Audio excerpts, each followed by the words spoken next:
नमस्कार दोस्तों, I welcome you all in MPPSC express. हम लोग पढ़ रहे हैं पॉलिटी एंड कॉन्स्टिट्यूशन में इमरजेंसी प्रोविजंस के बारे में, यानी आपातकाल के बारे में।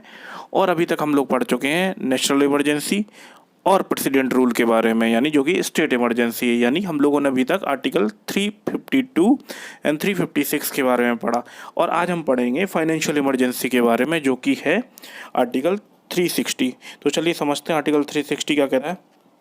तो सबसे पहले तो इसका समझेंगे कि ग्राउंड्स ऑफ डिक्लेरेशन क्या है। तो ग्राउंड ऑफ डिक्लेरेशन में इसको हम बोल सकते हैं कि जब हमारे माननीय प्रेसिडेंट महोदय इस चीज़ से सेटिस्फाई हो जाते हैं कि देश की जो वित्तीय हालत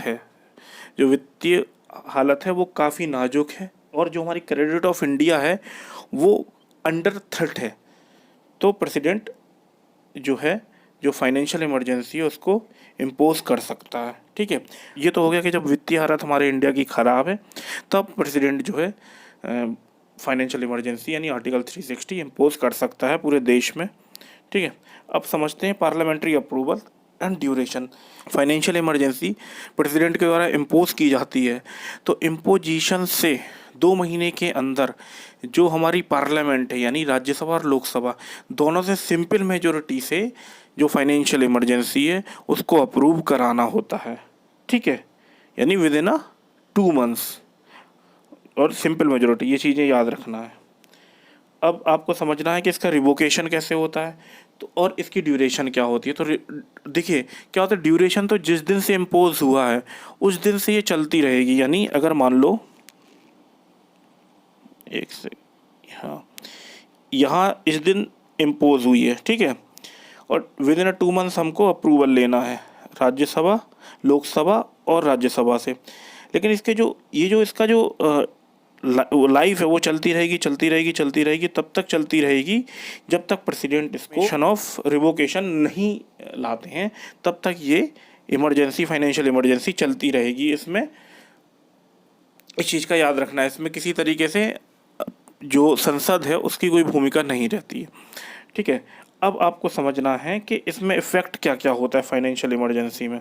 तो फाइनेंशियल इमरजेंसी के इफ़ेक्ट में एक्चुअली होता क्या है कि जो हमारे फाइनेंशियल रिसोर्सेज हैं, जो स्टेट के और जो यूनियन के हैं, उनके बीच में जो डाइवर्जन और डिवीज़न होता था वो इफ़ेक्ट होता है। क्योंकि स्टेट क्या होता था, टैक्स का पैसा एक्चुअली होता क्या था कि जो हमारा यूनियन गवर्नमेंट है, जो यूनियन गवर्नमेंट टैक्स के पैसे को स्टेट्स में डिवाइड करती थी। जब फाइनेंशियल इमरजेंसी आ जाती है तो उसमें जो डिवीज़न है वो इफ़ेक्ट होता है। दूसरी चीज़ क्या होती है, जो स्टेट के फाइनेंशियल बिल होते हैं और मनी बिल होते हैं, दोनों में पार्लियामेंट का हस्तक्षेप हो जाता है। और होता यह है कि जो उनका जो अप्रूवल है वो प्रेसिडेंट के थ्रू होता है। पहले क्या होता था कि गवर्नर उसको अप्रूव करेगा, लेकिन जब फाइनेंशियल इमरजेंसी होती है तो स्टेट्स का जो फाइनेंशियल बिल और मनी बिल होते हैं उसको प्रेसिडेंट अप्रूव करता है। तो दूसरी चीज़ ये हो गई। फिर क्या होता है, सैलरी कट हो सकती है। स्टेट्स के जो एम्प्लॉय होते हैं या जो यूनियन गवर्नमेंट के एम्प्लॉय होते हैं उनकी सैलरी कट हो सकती है। ये चीज़ भी ध्यान रखने वाली बात है। और यूनियन ऑफिशियल्स की बात करें, जो यूनियन गवर्नमेंट के जो एम्प्लॉयज़ होते हैं उसमें जिनकी सैलरी कट हो सकती है, उसमें जज भी हो सकते हैं, सुप्रीम कोर्ट के, हाई कोर्ट के, उनकी भी प्रेसिडेंट ऑफ इंडिया हो सकते हैं। कोई भी ऑफिशियल्स हो जो यूनियन गवर्नमेंट के अंतर्गत आता है या स्टेट गवर्नमेंट के अंतर्गत आता है, उनकी भी सैलरी कट हो सकती है। तो ये चीज़ आपको याद रखना है कि क्या क्या इसमें फाइनेंशियल इमरजेंसी में क्या क्या हो सकता है। हाँ, अब एक चीज़ मैं आपको ज़रूर बताना चाहूँगी, आज तक देश में मतलब वी आर वेरी फॉर्चुनेट के फाइनेंशियल इमरजेंसी इम्पोज नहीं की गई है। तो दोस्तों ये तो था फाइनेंशियल इमरजेंसी के बारे में। अब हम लोगों की जो है इमरजेंसी प्रोविजंस थे वो 3 लेक्चर्स जो थे उनमें कंप्लीट हो चुके हैं। और फाइनेंशियल इमरजेंसी के क्या इफेक्ट होते हैं, कैसे इम्पोज की जाती है, क्या ड्यूरेशन होता है, किस मेजोरिटी से पास की जाती है, ये मैंने नेशनल इमरजेंसी में, प्रेसिडेंट रूल जो कि स्टेट इमरजेंसी या कॉन्स्टिट्यूशनल इमरजेंसी है, और तीसरा आज हमारा जो हुआ फाइनेंशियल इमरजेंसी। तो ये जो बहुत इंपॉर्टेंट टॉपिक था, जो बहुत कन्फ्यूजिंग भी रहता है, वो हम लोगों ने ये टॉपिक कंप्लीट कर लिया है।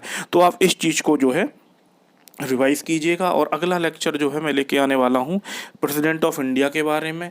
प्रेसिडेंट ऑफ इंडिया के बाद हम पढ़ेंगे vice president of India and then types of bill. और ये सारी चीज़ें हम लोग बहुत जल्दी कंप्लीट करने वाले। उसके बाद मैं एक इंपॉर्टेंट लेक्चर लेके आने वाला हूँ पार्लियामेंट के बारे में। और पार्लियामेंट जो होगा, president of India, vice president of India, council of minister including prime minister.